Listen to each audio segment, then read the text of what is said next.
السلام علیکم ورحمۃ اللہ وبرکاتہ۔ ناظرین، آپ تمام احباب کا الخیر ٹرسٹ چاگل ماری میں خیر مقدم ہے۔ چینل کو ضرور سبسکرائب کریں، آخر تک ضرور سنیں، شیئر اور لائک ضرور کریں۔ آج کی ہماری گفتگو کا عنوان ہے حضرت ابراہیم علیہ السلام کا خواب اور قربانی۔ اس بیان کو ضرور سنیں، بار بار سنیں۔ معزز سامعین، ذرا خیال کیجئے، تصور کیجئے حضرت سیدنا ابراہیم علیہ السلام کی قربانیوں کو کہ ایک کے بعد دیگر آزمائشوں کا سامنا کرنا پڑا، اور اس آزمائش کو بھی یاد کیجئے جب نمرود نے ابراہیم علیہ السلام کو دہکتی آگ میں ڈالا اور آپ خدا کی وحدانیت پر ثابت قدم رہے۔ اللہ کی مدد آئی، اللہ نے آگ کو حکم دیا، قلنا یا نار کونی بردم وسلاما علی ابراہیم۔ ہم نے کہا اے آگ تو ٹھنڈی اور سلامتی بن جا ابراہیم پر، چنانچہ آگ ان کا کچھ بگاڑ نہ سکی۔ پھر خیال کیجئے ابراہیم علیہ السلام کے اس واقعے کو جب انہیں اللہ کا حکم ہوتا ہے کہ اے ابراہیم علیہ السلام اپنی بیوی اور بچے کو اس سنسان وادی میں چھوڑ کر آئیے جہاں نہ انسان ہے، نہ سایہ ہے، نہ پانی ہے، نہ دانا ہے، ایسا ویرانہ جہاں صرف ریگستان اور چلچلاتی ہوئی دھوپ ہے۔ ابراہیم علیہ السلام خدا کا حکم پاتے ہی فوراً بیوی اور بچے کو اس جھلسی ہوئی پہاڑیوں اور کھانے پینے سے خالی وادی میں چھوڑ کر چلے جاتے ہیں۔ یہ بالکل نہیں سوچا کہ اس تپتی ہوئی وادی میں ممتا کی ماری ایک ماں اور شیر خوار بچے کا کیا ہوگا۔ حضرت ہاجرہ رضی اللہ تعالی عنہا اور ان کے ننھے منھے بچے پر اس وحشت ناک وادی میں کیا گزری ہوگی۔ فدائیت کا، اطاعت کا یہ نمونہ اب کون پیش کر سکتا ہے؟ ابھی یہ امتحان ختم نہیں ہوا کہ دوسرا دل چیر دینے والا امتحان شروع ہو گیا۔ حضرت ابراہیم علیہ السلام ملک شام سے اپنی بیوی اور بیٹے کی خبر لینے کے لیے مکہ معظمہ تشریف لایا کرتے تھے۔ ایک مرتبہ اللہ تعالی کی طرف سے سیدنا ابراہیم علیہ السلام کو خواب دکھایا گیا کہ وہ اپنے لخت جگر کو ذبح کر رہے ہیں۔ یہ خواب تقریباً 3 دن دیکھتے ہیں۔ ایک تو ابراہیم علیہ السلام کی بڑھاپے کی عمر تقریباً 86 سال کے قریب ہوگی، دعاؤں ارمانوں سے مانگے ہوئے اس بیٹے کو قربان کرنے کا حکم اس وقت دیا گیا جب یہ بیٹا اپنے باپ کے ساتھ چلنے پھرنے کے قابل ہو گیا تھا۔ مفسرین نے لکھا ہے اس وقت حضرت اسماعیل علیہ السلام کی عمر مبارک 13 سال تھی، اور بعض مفسرین نے فرمایا ہے بالغ ہو چکے تھے۔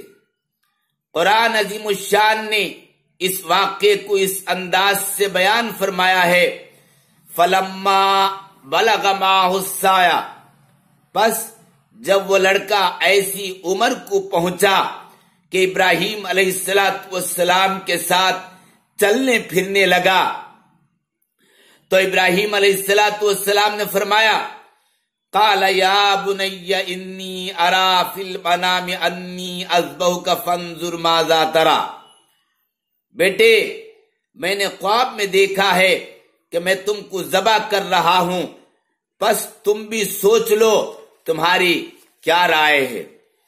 بیٹے نے کہا قالا یا ابت افعل ما تؤمر ستجدنی انشاء اللہ من الصابرین۔ بیٹے نے کہا ابا جان آپ کو جو حکم ملا ہے آپ کیجئے، انشاءاللہ آپ مجھ کو صبر کرنے والوں میں سے پائیں گے۔ قربانی کا یہ واقعہ جہاں ابراہیم علیہ السلام کی فدائیت کا اظہار ہے، وہیں اس واقعے سے حضرت اسماعیل علیہ السلام کی بے مثال اطاعت اور جذبہ جانثاری کی شہادت ملتی ہے۔ اس کے علاوہ یہ معلوم ہوتا ہے کہ کم سنی کے عالم میں اللہ تعالی نے اسماعیل علیہ السلام کو کیسی ذہانت اور کیسا علم عطا فرمایا تھا۔ حضرت ابراہیم علیہ السلام نے ان کے سامنے اللہ کے کسی حکم کا حوالہ نہیں دیا تھا، بلکہ صرف خواب کا تذکرہ کیا تھا، لیکن اسماعیل علیہ السلام سمجھ گئے تھے کہ انبیاء علیہ السلام کا خواب وہی ہوتا ہے، اور یہ خواب بھی حقیقت میں اللہ تعالی کا حکم ہی ہے۔ چنانچہ دونوں باپ بیٹے مکمل تیاری کر کے اللہ کے حکم کی تعمیل کے لیے نکلے تو شیطان نے 3 مرتبہ حضرت ابراہیم علیہ السلام کو بہکانے کی کوشش کی۔ ہر بار حضرت ابراہیم علیہ السلام نے اسے 7 کنکریاں مار کر بھگا دیا۔ آج تک مینا کے 3 جمرات پر اسی محبوب عمل کی یادگار کنکریاں مار کر منائی جاتی ہیں۔ آخرکار جب دونوں باپ بیٹے یہ انوکھی عبادت انجام دینے کے لیے قربان گاہ پر پہنچے تو حضرت اسماعیل علیہ السلام نے اپنے باپ ابراہیم علیہ السلام سے کہا ابا جان مجھے خوب اچھی طرح باندھ دیجئے تاکہ میں زیادہ تڑپ نہ سکوں، اور اپنے کپڑوں کو بھی مجھ سے بچائیے، ایسا نہ ہو کہ ان پر میرے خون کے چھینٹے پڑے تو میرا ثواب میں کمی آ جائے گی۔ اس کے علاوہ میری ماں خون دیکھیں گی تو انہیں غم زیادہ ہوگا، اور ابا جان اپنی چھری تیز کر لیجئے اور اسے میرے حلق پر جلدی جلدی پھیر دیجئے تاکہ آسانی سے میرا دم نکل جائے، اور جب میری ماں کے پاس جائیں تو ان سے میرا سلام کہہ دینا اور میرا قمیص میری ماں کے پاس پہنچا دینا تاکہ انہیں تسلی ہو جائے۔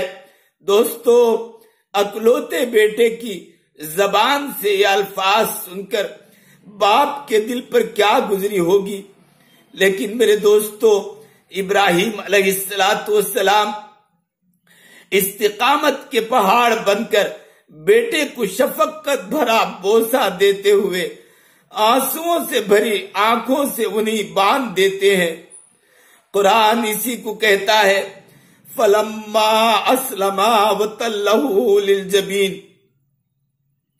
انہیں پیشانی کے بل خاک پر لٹایا۔ اس طرح ابراہیم علیہ السلام اپنے صاحبزادے اسماعیل علیہ السلام کو زمین پر لٹا دیتے ہیں اور چھری چلانے لگتے ہیں۔ بار بار چھری چلانے کے باوجود گلا کٹتا نہیں، کیونکہ اللہ تعالیٰ نے اپنی قدرت سے پیتل کا ٹکڑا بیچ میں رکھ دیا تھا۔ غیب سے آواز آتی ہے وَنَادَيْنَاهُ أَن يَا إِبْرَاهِيمُ قَدْ صَدَّقْتَ الرُّؤْيَا، اور ہم نے آواز دی ابراہیم تحقیق تم نے خواب سچ کر دکھایا، اِنَّا كَذَلِكَ نَجْزِي الْمُحْسِنِينَ، ہم مخلصین کو ایسا ہی صلہ دیا کرتے ہیں۔ وَفَدَيْنَاهُ بِذِبْحٍ عَظِيمٍ، اور ہم نے ایک بڑا ذبیحہ اس کے عوض میں دیا۔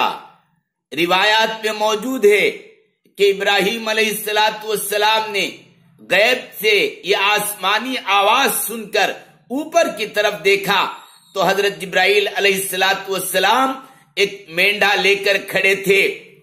بعض روایتوں سے معلوم ہوتا ہے کہ وہی مینڈا تھا جس کی قربانی حضرت آدم علیہ السلام کے صاحبزادے حابیل نے پیش کی تھی۔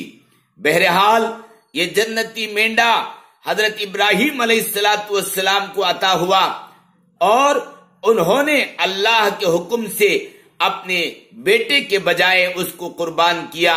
دعا ہے اللہ ہم سب کو عمل صالح کرنے کی توفیق عطا فرمائے اور قرآن و حدیث پر عمل کرنے کی توفیق عطا فرمائے، اور اس مبارک مہینے میں قربانی جیسے عمل کو کر کے اللہ کی رضا کو حاصل کرنے کی اللہ ہم سب کو توفیق نصیب فرمائے، آمین۔ وآخر الدعوانا الحمدللہ رب العالمین۔ السلام علیکم ورحمۃ اللہ وبرکاتہ۔